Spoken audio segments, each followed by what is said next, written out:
banនេះក្រុមហ៊ុនវិនិយោគទុនជាច្រើនកំពុងចរ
Anh đi cái tôi lại đuôi hiện thả chân đi. Nè cái tôi đuôi hiện thả chứ.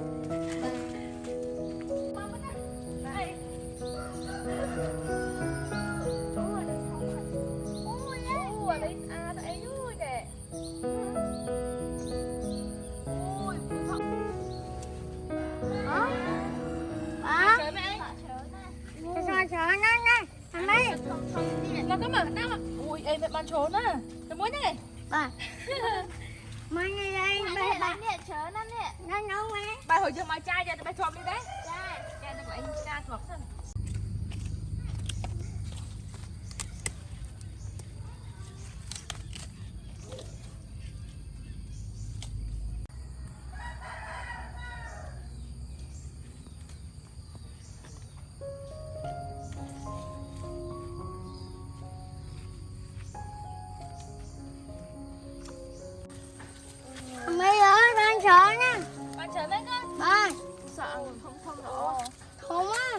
tao mua xe tua bị bay điện.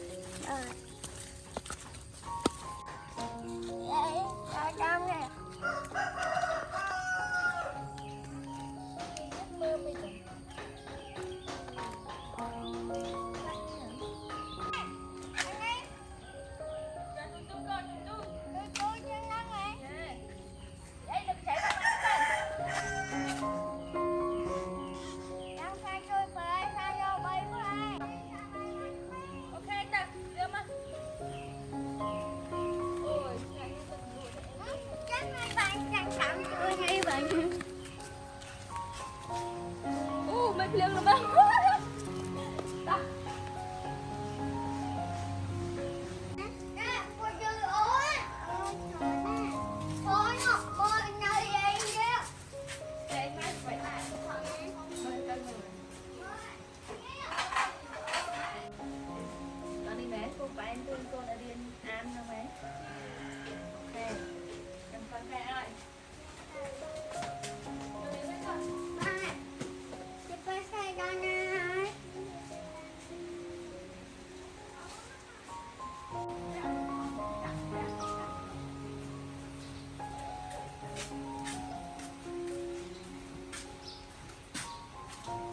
Trai ơi, thôi lại chứ có tốt hết, lại còn thiệt tuyệt vời, lại làm bánh trái, xài được thôi, ôi, cái gì đồ cái,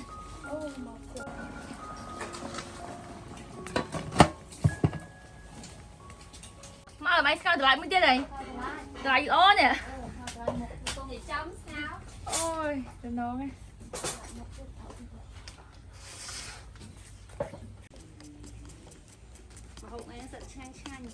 Lại thật bệt mày thằng con nhớ từ liều như trên ôm bánh ấy.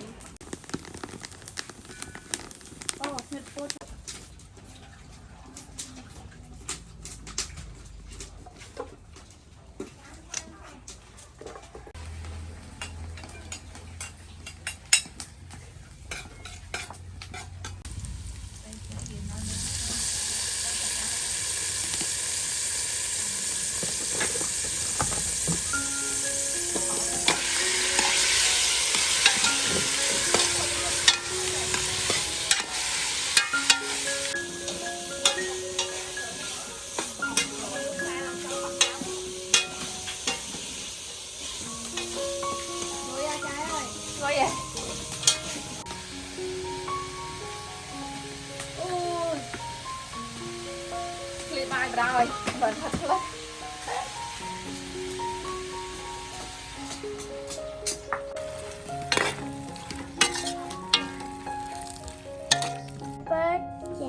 Xe đó này, xe đó này. Xe chắc chắn phải ăn. Này.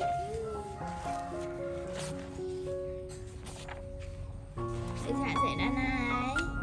Xe đó chun đi ha. Chờ ai nói. Dạ.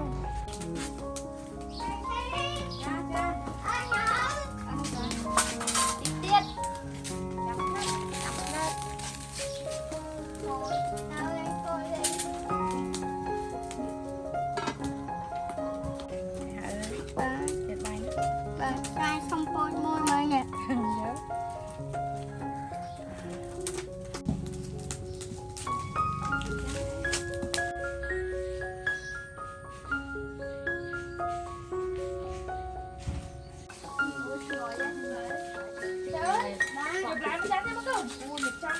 Ui, lòng xuôi bao món á. Vậy mà dạ bài hay.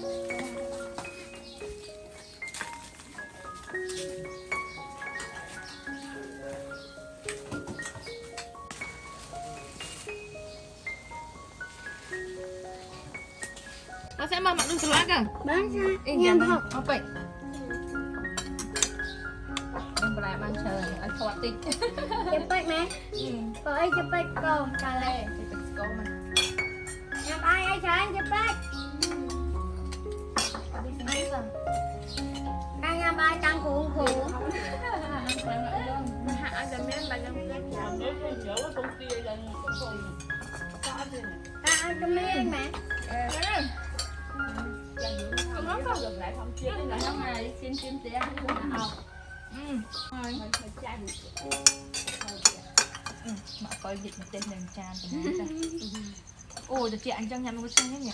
Ăn lùm sạch sạch nhá. Ngon. Sao chén nhỉ? Ngon. Mà ở chén thế. Vậy ngon ngon. Chụp ấy, ngon ngon. Này. Mà xem mà. Nhằm ăn miên tắc nên phải lại bằng chắc thòng. Bye. Ai thon cho năm yên. Rồi ấy đúng ạ. Mặt xạ này đâu mới làm một tên. Chán mặt tiết. Wow. Ngon. Còn hỏi á. Ngon lắm. Được bột. Một tô cho đó nè. Được bột mấy hạt nhằm ốc về. Dạ nhằm lên quân. Vì không cho ăn rồi. Dạ nhầm ghế.